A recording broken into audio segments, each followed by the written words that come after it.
This week's guest, Alan Gratz, author of Ground Zero, a novel of 9/11, talks about some of the challenges of writing historical fiction for middle grade readers. Do my best to put myself in the shoes of, in the body of somebody else and see the world through their eyes. Welcome to Writers' Voices with Monica and Caroline. I'm your host, Monica Hadley, and with me today is my mother and co-host, Caroline Kilborn. Hello. Good morning, everyone. I hope it's nice where you are. I hope so too, and even if it's raining, that can be nice too. We've had some lovely, dreary, cold weather this week in Iowa. And yes, we have, but at least it wasn't snow. And it is March, so it's it's to be expected. Yeah, that's right. So, yeah, but our book today is about something, it has a topic that is a lot worse than the weather. Oh, my goodness. Yes, and it's something that's just, and this book is a page-turner. There's no doubt about it, because you're right there. You're right there in the moment, and that's the beauty of this book. And it was an important time. Our author today is the author of Ground Zero, and his name is Alan Gratz, and he is the New York Times best-selling author of several highly acclaimed books for young readers, including Allies, Grenade, Project 1065, Prisoner B-3087, and Code of Honor. This novel, Refugee, is often referred to as a modern classic and has remained a New York Times bestseller list for over 2 years. I mean, that's really an accomplishment. Alan lives in North Carolina with his wife and daughter, and this book, Ground Zero, it's really something. It really is. Welcome to Writers' Voices, Alan. Would you pronounce your name for us so we get it correctly? Oh, sure. Caroline was right on it. It's Alan Gratz. Gratz like rat. I'm sure that could have caused some problems when you were a middle schooler. Just a little bit. But I survived middle school. Thank you guys for having me on the show. I really appreciate it. It's a rainy, dreary day here in Asheville, North Carolina as well. So why did you become a writer of fiction for middle schoolers? Yeah, I knew that I wanted to be a writer since I was a young boy, and I really didn't know what form that would take. I didn't know if I would be writing books or comic books or plays or movies or TV shows, or I didn't know what, but I knew I wanted to be a writer.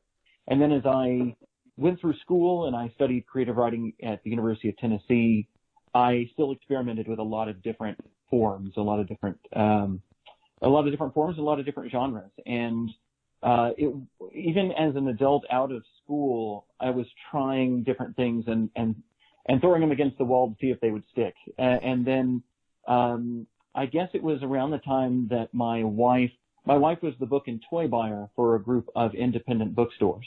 And she was the children's book and toy buyer, I should say. And she was coming home with galleys of new books that were coming out. This was around the time that Speak by Laurie Halse Anderson came out. The Golden Compass had just come out by Philip Pullman. And she was like, read this. These are amazing. And I read the books and they were amazing.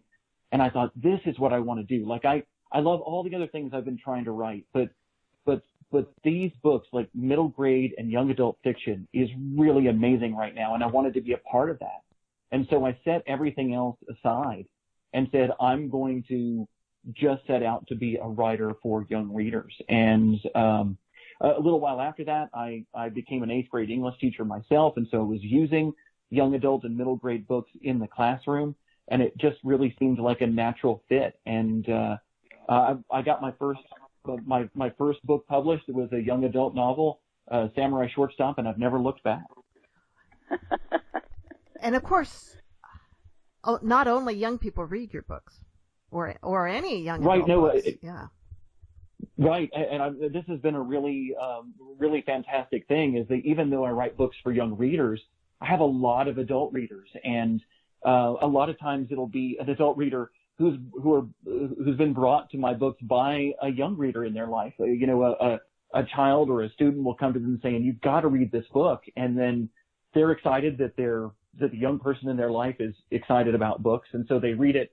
I think a lot of times they pick it up just to kind of humor their child or their student, say, "Oh, sure, I'll read the book with you," but then I get an email a little while later saying, "Wow, like you knocked my socks off with this book," and I really appreciate that too. I do have readers young and older.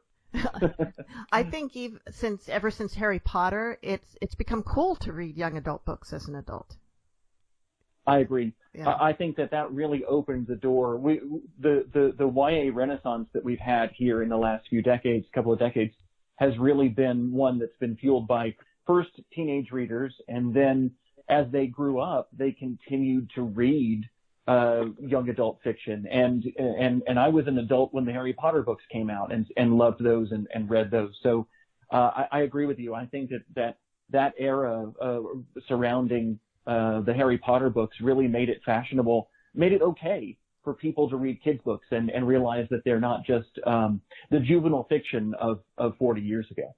And of course, if you go back 40 years or longer, there were books, young adult books then, that also were popular among adults, and I'm thinking The Outsiders, sure, things like that. So it's not entirely a new phenomenon. A Wrinkle in Time, going even further back, I think it's always been the case, but maybe the adult readers of young adult books have just come out of the closet a little more.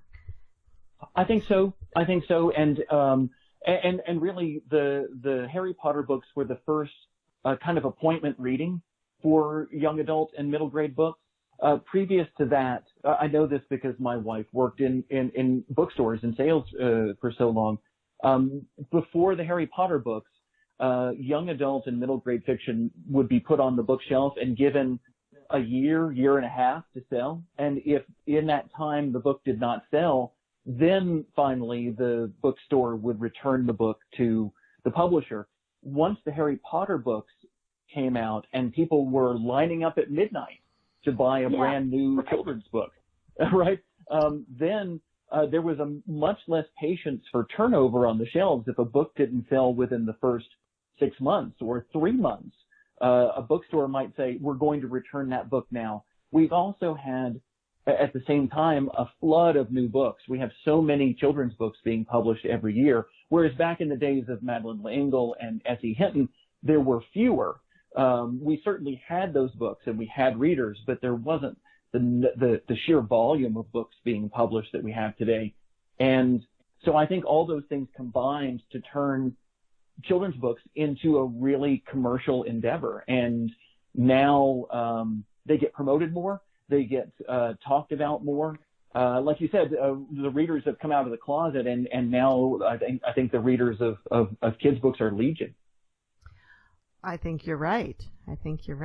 You're listening to Writers' Voices with Monica and Caroline today, and our guest is Alan Gratz, author of Ground Zero. I think most people probably know from the title what this book is about. It is a novel of 9/11. So that's almost 20 years ago. Why write this book now, 20 years on? Yeah.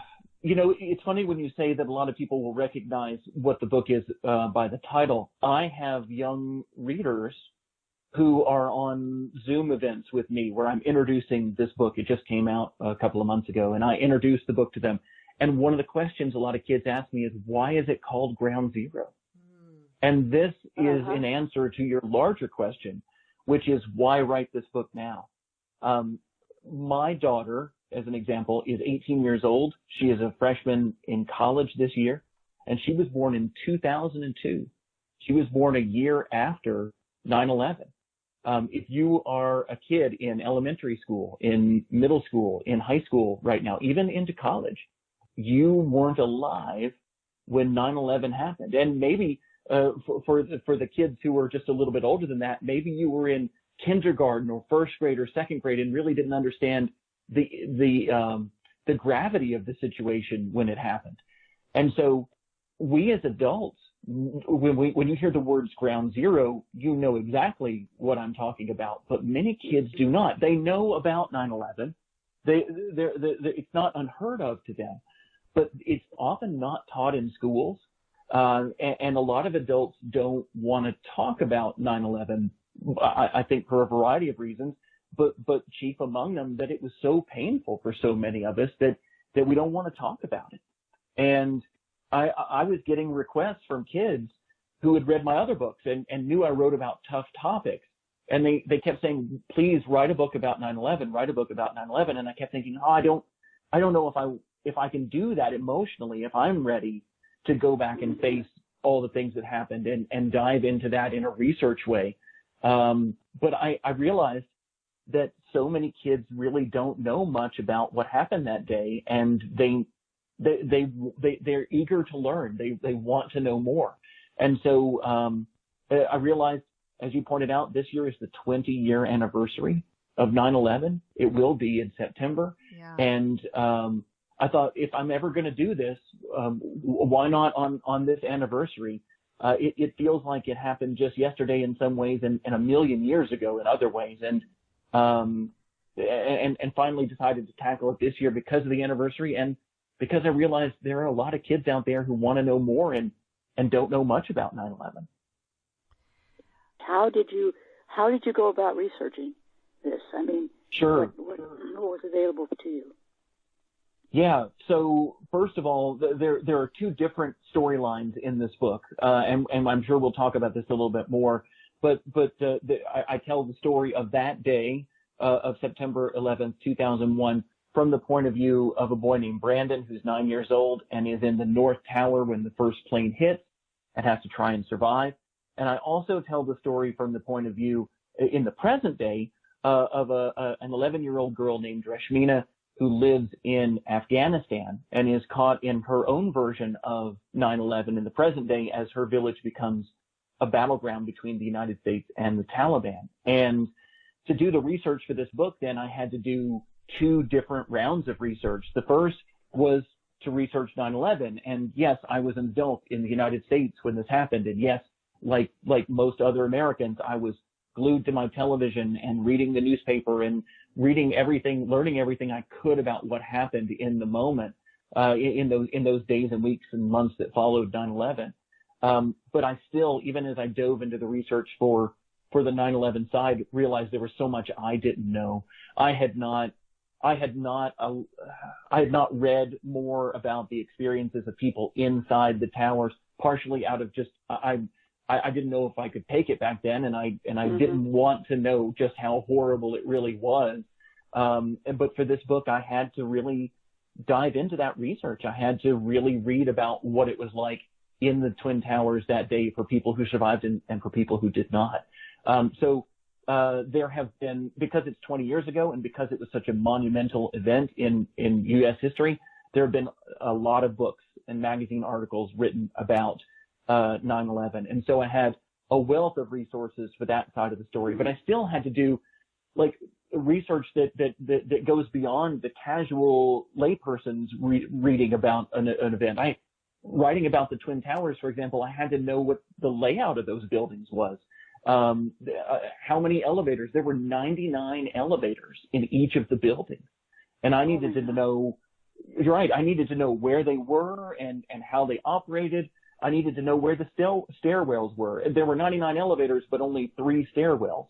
And this, of course, famously is one of the reasons that many people did not get out of the Twin Towers in time. And I needed to know where those were and what floors were affected by the plane immediately as it struck, and then what floors were people trapped on and couldn't get out. I needed to know. Part of my story takes place in the mall underneath the Twin Towers. What was the layout of the mall like? What were the shops in that mall? And the reason I didn't want to just make assumptions about layouts or make assumptions about stores in the mall or stairwells is because the Twin Towers, they estimated that about 40,000 people went through the Twin Towers every day, every single day. And like these places were part of the geography of the lives of so many people. And if I were to get any part of that wrong, then it would immediately pull all of those people who were familiar with that place out of the story. Mm-hmm. And I needed to make sure that all of that was as accurate as I could get 20 years later. For Reshmina's story, I had another particular challenge. That is about the war in Afghanistan, and that, again, has been going on for 20 years, and so there has been a lot written about that. But I also had to know more about what's going on in Afghanistan right now, or at least in 2019 when that part of the story is set. And for that, I was doing a lot of reading and watching documentaries. But the best angle that I had on that was you mentioned at the outset, Monica. One of my books is refugee, and because I've written a book about refugees and been helping to raise money for UNICEF and talking up UNICEF who work with refugees around the world, I was able through UNICEF contacts to talk to the UNICEF team on the ground in Afghanistan right now, or at least when I was writing the book. Oh, wow. And they were able to tell me all about what life is like for children in Afghanistan in the present day, which is it switches out every year with Syria as the most dangerous country to live in the world. And so I got a really interesting insight into that world through that connection. But most of the time, my research is done in a library. That's my number one place I go and read lots and lots of books.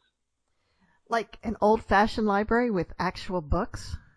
With actual books in it, yes. And before the pandemic, I was actually able to walk in and talk to librarians. That's been a particular challenge in the last year for me as a historical fiction writer.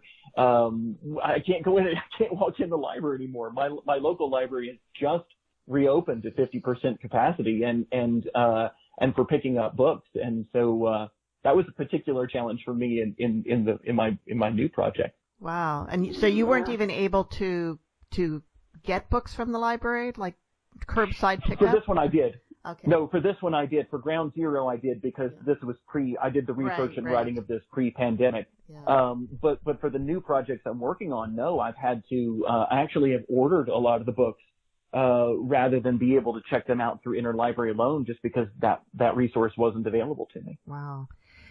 You know, yeah. I want to confirm what you said about kids not necessarily knowing much about Ground Zero and, in fact, sometimes not even being aware of 9/11 at all.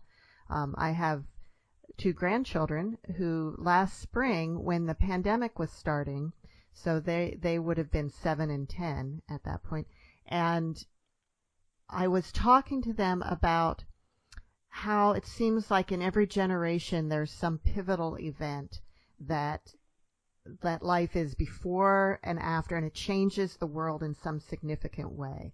And I was saying, you know, for my generation, it probably was the assassination of John F. Kennedy. Right. And in my kids' generation, it might have been the fall of the Berlin Wall. You know, there was some right. world event that happened, and so I said, for your generation, this pandemic is it. And I said, and it's, but, and, you know, they were fearful about it. And so I was saying, you know, but life does go on and things do get back to normal. And so I was saying, think of 9/11. And the older one had heard of it. The younger one did not know anything about it. For them, the way that the world changed is because of 9/11 is just the way the world is. And they don't know the before. And so I started talking about it, and I went to show them the video of it. And then I was, should I have done that? Because it was a little terrifying for them. Even, you know, this many years afterwards that had happened here in the United States.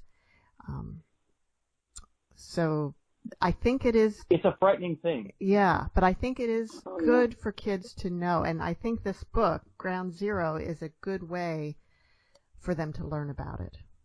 Oh, I do too. Exactly. Thanks. Yeah, I've heard other stories that are similar to that, where, for example, a young person playing with blocks, I mean, like a kindergartner or a first grader playing with blocks in a classroom and having a toy plane and then running into the stack of blocks and saying, oh, it's 9/11, and not even understanding, like, all they know is a plane hit a building. Like, that may be the depth of knowledge that a young person has about 9/11. They don't know where it happened or when it happened or why. And like you said, the biggest thing, of course, for us is what life was like before 9/11 and what life was like after 9/11. And those huge moments in time when there seems to be a before and an after. And when I was first talking about this book with my editor, Amy Friedman at Scholastic, she's an amazing editor and has worked with me on all of my Scholastic books.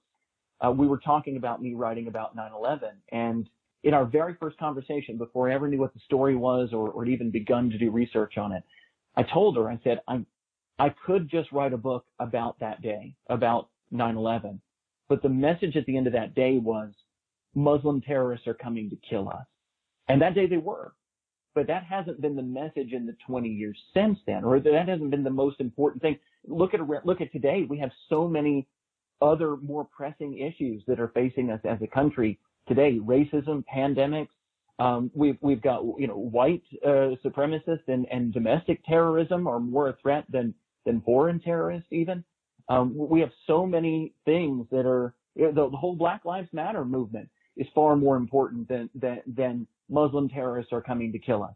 And so we have all of these things that are facing us as a country today. And I said, I know it's important to write this book, and I want to write this book, but I can't leave off with this message at the end that like goes back to something that's really outdated and 20 years old. And I said, for that, I have to write something that's another part of the story that's more contemporary, where I can at least show some effect of 9/11. And there were many things I could have done, especially if I'd set the other side of the story here in the United States. But ultimately, I chose the war in Afghanistan because we went to war there a month after 9/11. It was October of 2001, and we are still at war in Afghanistan. It is now officially the longest war in U.S. history. And unless something changes this October, we will reach the 20-year anniversary of that war, just like we will have just passed the 20-year anniversary of 9/11. And I think a lot of people kind of forget that that's still happening, that that's still going on. We don't hear about it on the news. Oh, yeah. Yeah. Oh, yeah. Yeah. Wow. Yeah, we call the Korean War, America's forgotten war, and I often call the war in Afghanistan America's ignored war. And there are reasons for that. It's 20 years old. It's not news anymore. We have significantly fewer soldiers in Afghanistan than we did at the height of the war, which was probably around 2010. It's also a war that's fought from the air by helicopters and drones and through proxy soldiers. Our Afghan allies whom we've trained, they have taken significantly more casualties than the United States soldiers have. And again, I think that I also think that there's a reason that we don't want to look at it. In many ways, the same way that we don't want to think about the Vietnam War anymore. I think a lot of us can look at what's going on in Afghanistan and say, why did we really go in here, and why are we still there? And yes, we've made great strides for Afghanistan. By taking the Taliban out of power, we stopped that brutal regime, and we've helped build more hospitals and more roads and schools, and there are fantastic opportunities for women and girls in Afghanistan that weren't there before. But there are still people dying in Afghanistan, still civilians dying. If we stay, it'll be bad, and if we leave, it'll be bad. And I wanted to get at that in Ground Zero, and I pose for both of my characters impossible decisions where no matter what they decide to do, someone will still be hurt. And to me, that's kind of the Afghanistan war in a nutshell. Now, Alan, a lot of your books seem to be set in war times. I'm looking at your webpage, alangratz.com, and you've got it looks like a World War II book, a couple of World War II books, maybe. Yeah. Yeah. And what other wars have you written about? So I've written mostly about World War II, but I've also written books about terrorism. I've written a book that focuses on the Holocaust in World War II, but I've done the European theater, and I've also done the Pacific theater in World War II. So yes, I have ended up writing about war a lot, and it really began with Prisoner B3087. Prisoner was my first book for Scholastic, and it is based on the true story of a man named Jack Gruner, who as a boy survived 10 different Nazi concentration camps during World War II. Jack was a real person. He's passed away now. He died about 3 years ago. But I got to meet him and sit down with him, and he told me his story, and then I wrote it up as a novel in Prisoner B3087, and I thought it was done with war. I thought it was done writing about World War II in particular. And then I started getting fan mail from kids. The number one thing that all the kids said was, when are you going to write more books about World War II? It's like, okay, hey, hang on, let me finish this book I'm working on, and I promise I'll get back to it. When a lot of kids write to you and say, we want more books about something, you write it. And so, a lot of my books since then have been about World War II. Refugee has a World War II angle on refugees leaving Nazi Germany in 1939. And then after that came Grenade, which is a story of the Battle of Okinawa, and Allies, which is a story of D-Day. So Ground Zero, not about World War II, but of course about a war, this one, the Afghanistan War. I wanted to ask you, why do you think we aren't treating what's called the immigration crisis as a refugee crisis? Because to me, that's what it really is. Yeah, I agree with you. Right now, the immigration issues that we're having at our southern border are largely caused by refugees who are leaving because of who are essentially climate or some of them are climate refugees. They're no longer able to survive in the places that they lived in Central America. Some of them are refugees because of the violence that has broken out because of the lack of resources in those areas. But yes, it is a refugee situation, and I think that we don't treat it like a refugee situation, because then we'd actually have to let a lot of them in. And I think there are a lot of people in the United States who don't want immigrants and refugees in the country. And I think that when you look at them as refugees, which they really are, then it becomes a moral question. How can you turn someone away who needs help? If it's a question of, these people are just coming here because they want better opportunities and they're going to take our jobs and they're going to live on our welfare, then it's easy for people to say, well, I don't want that. But when you say these are people, if they go home, they're going to die. If we turn them away and they go back to where they came from, they will die of hunger, or they will die of thirst, or they will die because a gang killed them, or murdered them in the street. When you put it like that, it makes it harder to say no.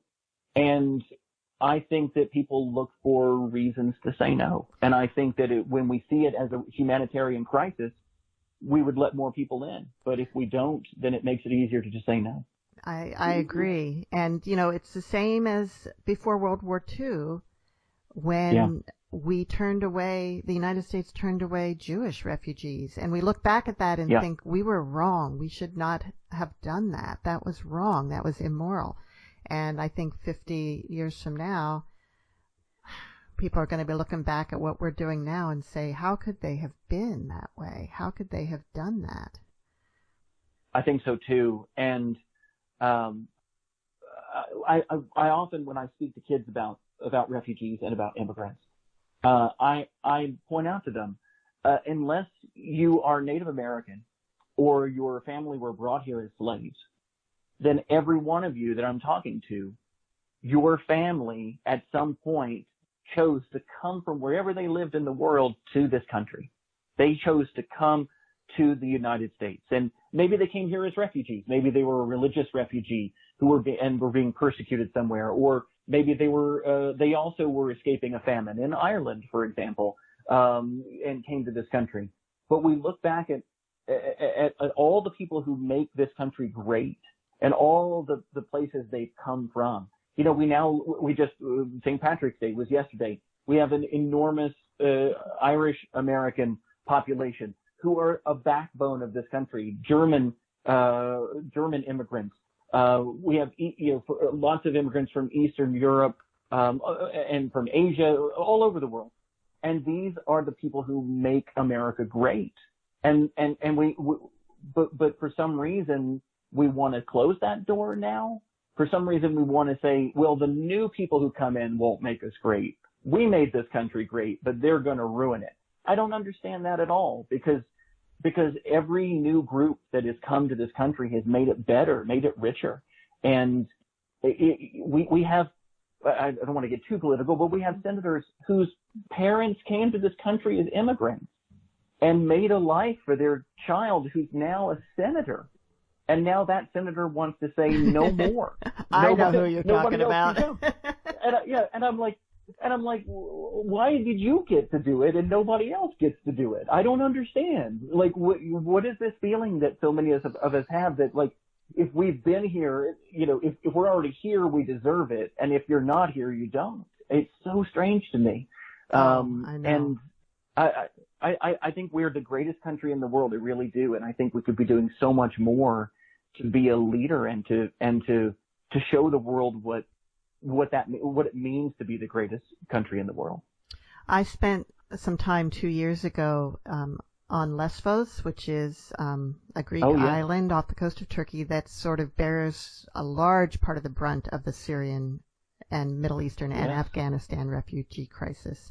And I met some refugees, worked in a camp for a little, did an art project with a friend who does that with the refugee camps there, and you know, such wonderful people, and so they're living such a difficult life. And since then, that camp was had a major fire in this past year, and it's just been it's horrible. And we look at that and think, well, why isn't Europe doing more? Why are they're just these people coming? I mean, I went to the beach where the people come ashore and met one of the men who would take their boats out every day and rescue people, pull people out of the sea. And the cafe that I ate at had turned into a triage center. You know, the tables where they were trying to save lives. And most people here in the States just aren't aware of that at all. And if they are, they may feel sympathy for those people and think they should be doing more, but they're ignoring what's happening at our own southern border. Yeah. I wish I had the answers. And I think, no, me too. And that's the other thing is I write these books really not because I have all the answers. I don't have any answers. I write the books more to do what you're talking about, to shine a light on the situation. And I'm basically saying, look, what I can do is I can write books. And if I can use that skill to bring more attention to this crisis, then I will do it. And then you reader, whether you're a young person or an adult, when you see what's happening, what I've written about, what skills can you bring to bear to make the situation better? What is it that you can do? You know, I try to raise money for groups like UNICEF, and I donate money. And I write stories that shine a light on these situations. And I do presentations with kids every month. Before the pandemic, I was visiting up to 100 schools a year talking about these things. And, you know, I'm doing what I can to raise awareness of the situation. And because I think what you're getting at is exactly it, that a lot of us, whether by choice or by convenience, we don't see these things. I visited El Paso right before the pandemic began and met with people who lived in El Paso, and I was talking to them about the border. And they live with this every day. they cross back and forth to visit family every day. And this is a real live issue for them. When they drive to work, I was told that there's an interstate that runs right along the border on the U.S. side.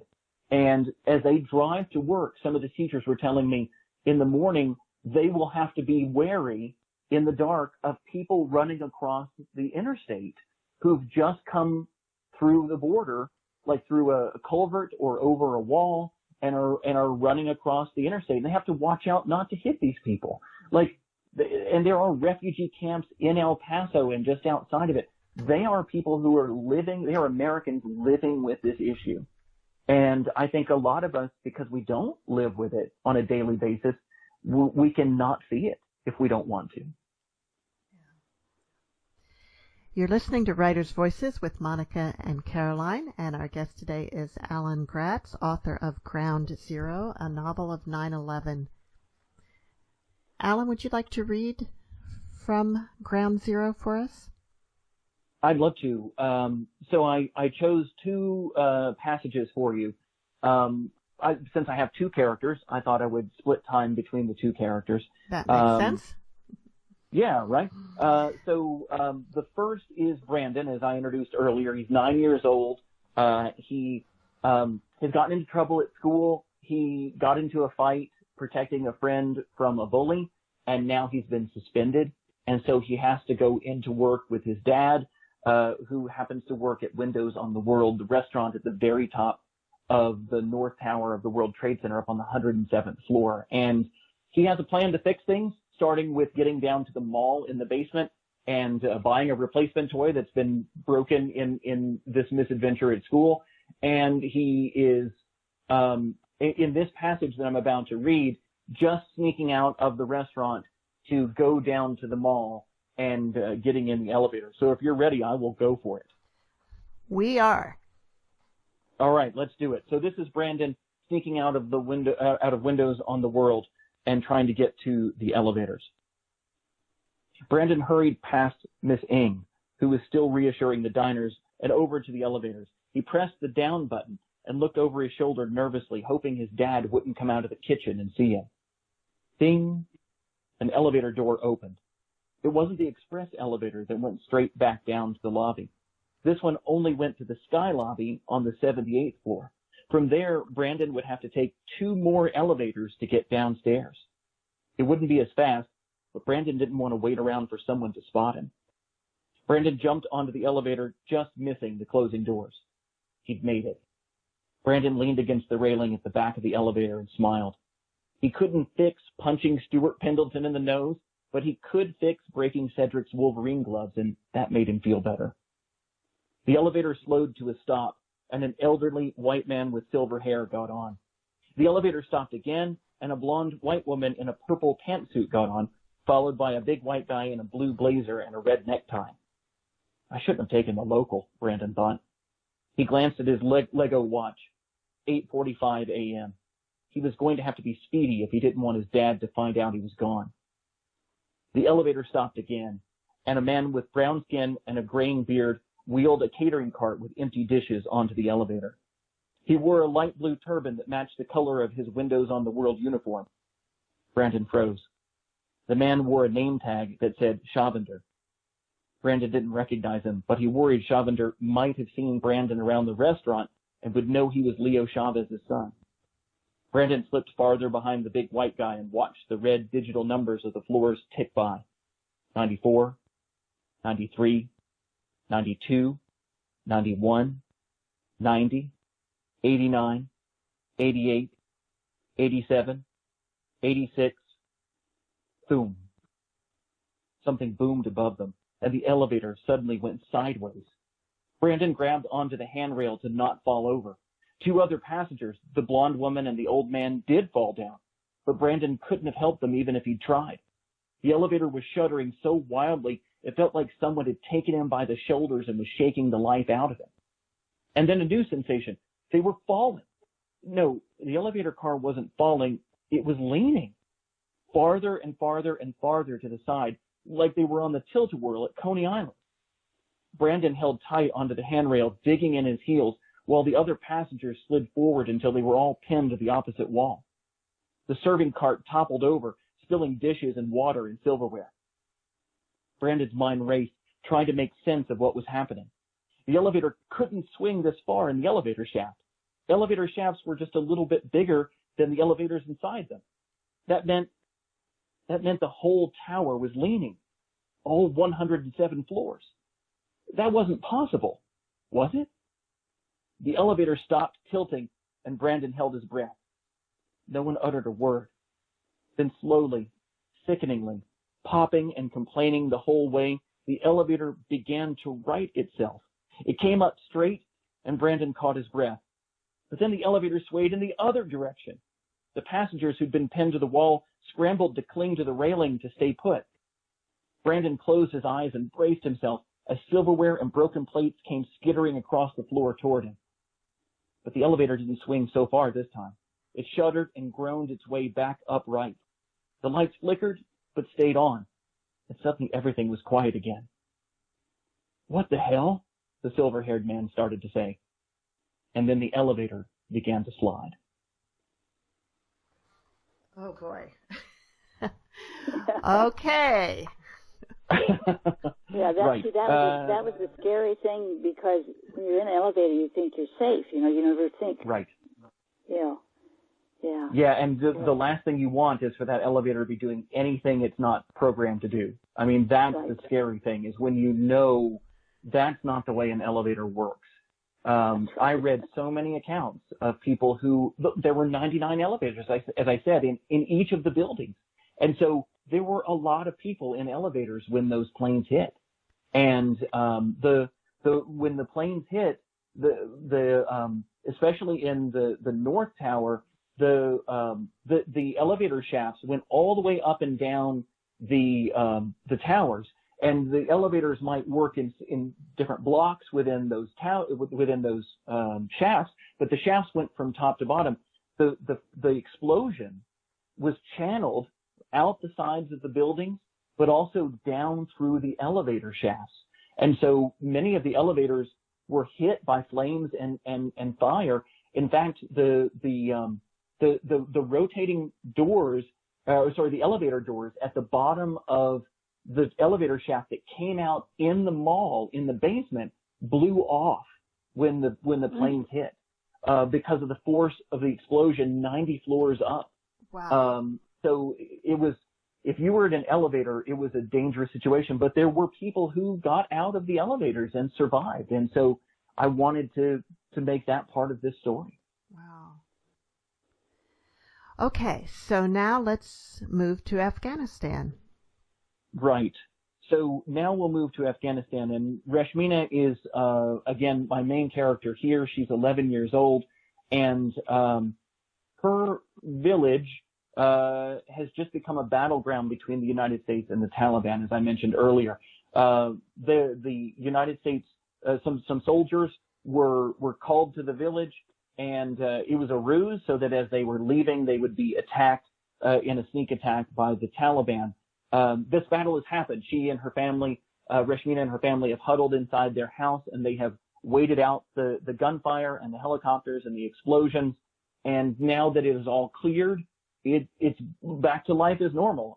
Just because your village was a battleground doesn't mean that you you get a day off from collecting the firewood and preparing the meals and doing the laundry. So it's just part of life in Afghanistan. And so the battle is over, and Rashmina is now back at her chores. She is being sent out to go and collect firewood. When Moore was gone, Moore is her mother. When Moore was gone, Rashmina picked up her English notebook and tucked it under her tunic before ducking out the back door to go collect firewood. As she made her way around the mountain, she read her English lessons out loud. Palwasha uses a computer to write an email. She talks to her friends on Facebook. Rashmina had never used a computer, but she knew what one looked like. Some of the older girls at school practiced for when they would finally get a computer by tapping letters drawn on a piece of cardboard and reading books about the Windows operating system. Rashmina didn't know what Facebook was, but apparently it was very important. Rashmina picked up a dry twig. There is a party on the beach, she read aloud from her notebook. Palwasha drives her mother to the party in her car. Someone groaned. Rashmina froze and looked around for the source of the sound.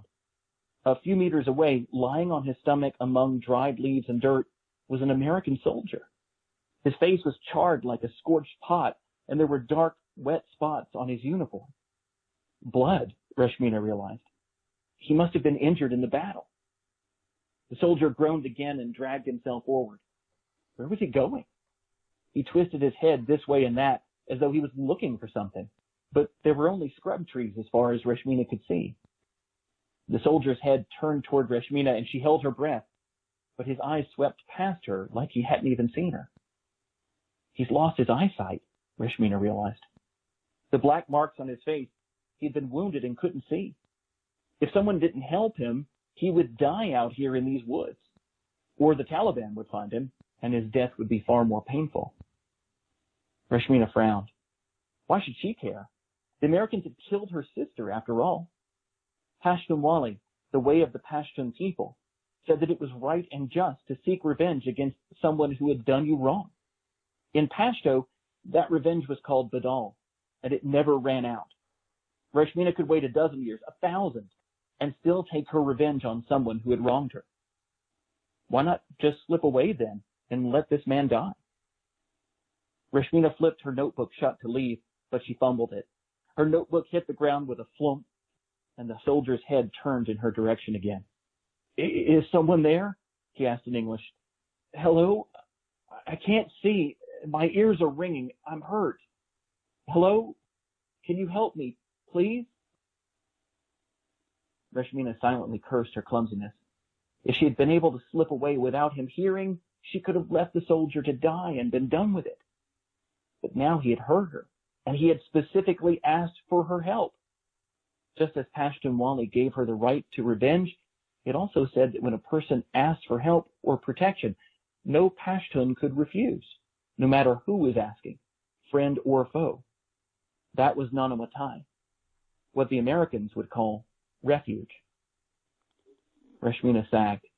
She could still slip away and have her revenge, but now it would mean denying aid to someone who had asked for it. Hello? The American soldier asked again, his voice weak. Please, he begged, whoever you are, will you help me? And that was Alan Gratz reading from Ground Zero. Alan, how did you learn about those religious principles? All books.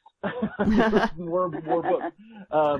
One of the things that I do when I am writing about another culture and another people is, besides learning about the events that have formed their lives, the current events, if you will, or the events in the past that dictated their lives, I also want to learn as much as I can about how they would live out without those things happening. What kinds of music do they listen to? What are their religious beliefs? What do they eat for breakfast and lunch and dinner? Do they eat 3 meals a day, or do they eat differently? What kind of clothes do they wear? These are just a few of the many questions that I have to ask about a culture that's not my own. And it is an enormous task.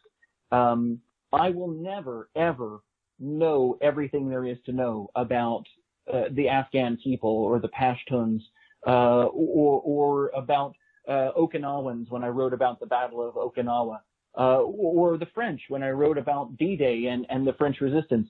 I will never be an insider. I will never be from one of those communities. So the best I can do is do my due diligence. I have to read and learn as much as I can, talk to people from those communities and those cultures as well, and try to not only represent who they are and how they live, but how they think. That's a huge thing that is, I think, the biggest thing to overcome. I cannot, if I'm going to write about a girl in Afghanistan in the present day, I cannot write from an American perspective. I absolutely cannot. I have to think about her. What has her life been like? How has she been raised? How does she see the United States? How does she see her life in Afghanistan and her family and the other people in her world? It has to be different than the way I see the world. It has to be.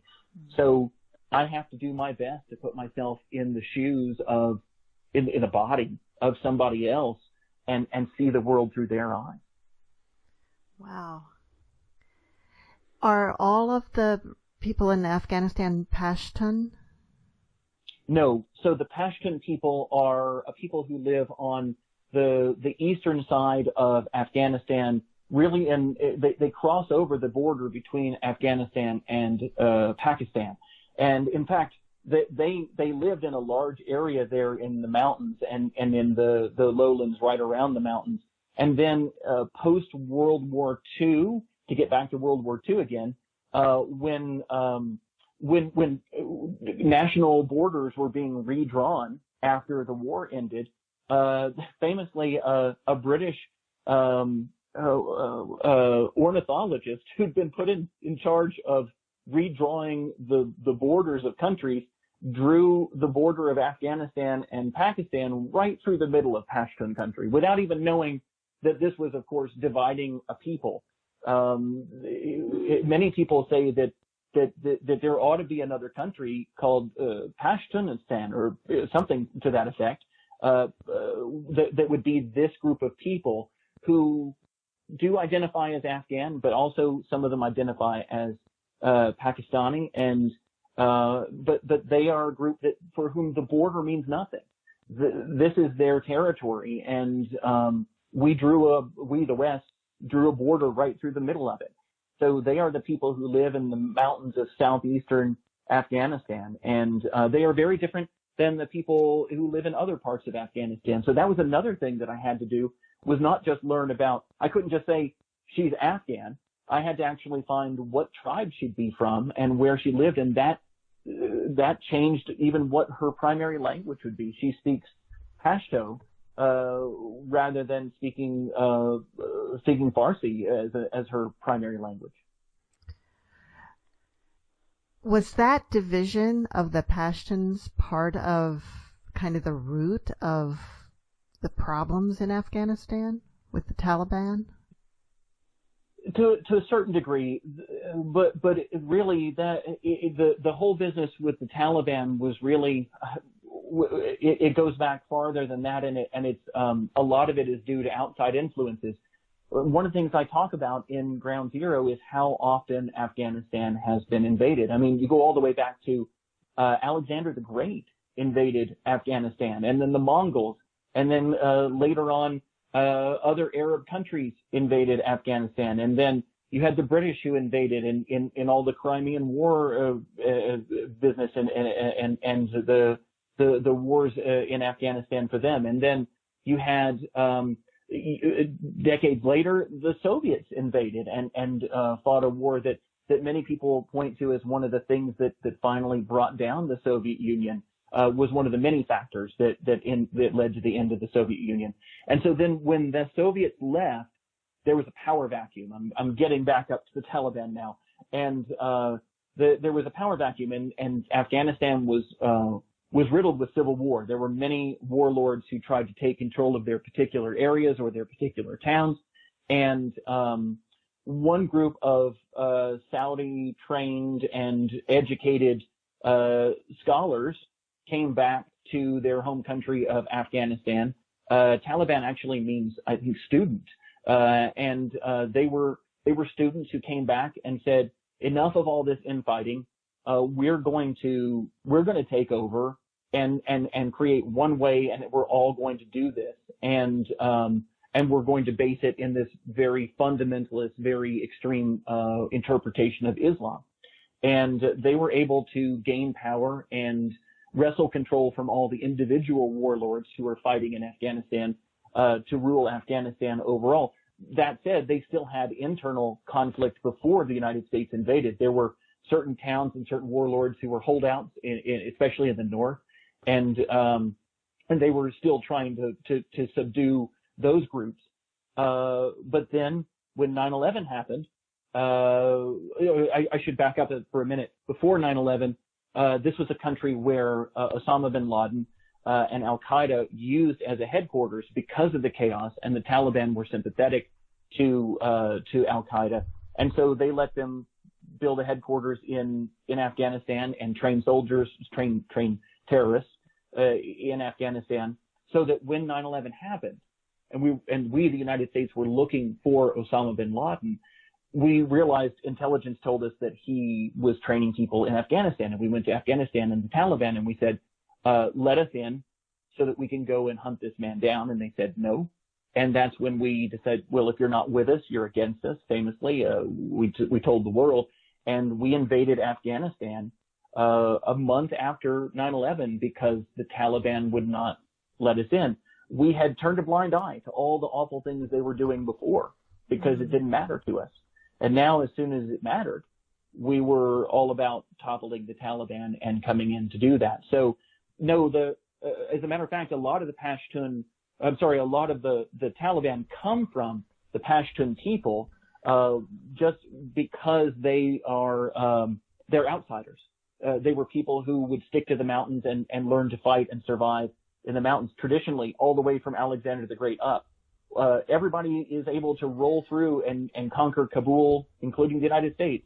But when you get to those mountains and the Pashtun people, that's when every army is turned back. I bet there's 1,000 stories to be told. Indeed. The reason I enjoyed this book is, I mean, it's a lot of detail in it, but you are there, the reader is there minute by minute. And Thank you. That's why, that's why you can learn so much from this, because you're in it. And I would like to read some more of your books to see if, and you probably have the same approach to all of your writing. I try, yes. And the thing about writing for young people is my primary audience, and I'll get back to this before we're done, is that young readers, they have a lot of things competing for their attention. They have video games, they have their phones, they have television, they have friends, they have playing outside. And I love all those things. I wouldn't want to get rid of any of those things. And that all those things were, except for phones, a huge part of my childhood. And my feeling is that I have to write a book that competes with all those things, that is as good as all of those other things, to keep my kids reading. And so I try to write books that are action-packed, that the story gets going right from the start. Those two passages I read from you are in the first 30 pages of this book, where the action gets going very quickly. It has young characters that you care for and that you root for, and that the pace never lets up. No kid has ever gotten through 100 pages of a book and said, well, nothing's really happening, but it got a good review in the New York Times book review, so I think I'll give it another 100 pages. Right? So, no, instead, if a kid gets through 1 page, 5 pages, if I even get them to the end of my first chapter and nothing has happened, they're going to put that book down and they're going to go do one of the dozen other things that are vying for their attention. And so my job is to write a book they can't put down, and I hope that translates to adult readers as well. Well, I think it does. It did to me, I can guarantee that. So, Mom, do you have some closing words for us today? Oh, I do. This actually came from the. I like to quote from the book when I can. This was something that Chris Brandon, and we didn't touch on this, but there was a young man who helped Brandon through all that. His name was Richard, and so he and Brandon got through this, and Brandon or Richard, and both Brandon and Richard say, Brandon realized something. It isn't me against the world. It's everyone working together, and not against the world either, but for each other. That was how we survived. Wow. That's a great quote. And Alan, thank you so much for being with us today. Thank you both. It was fantastic to talk to you. It was our pleasure. And see you all next week on Writers' Voices. Bye now.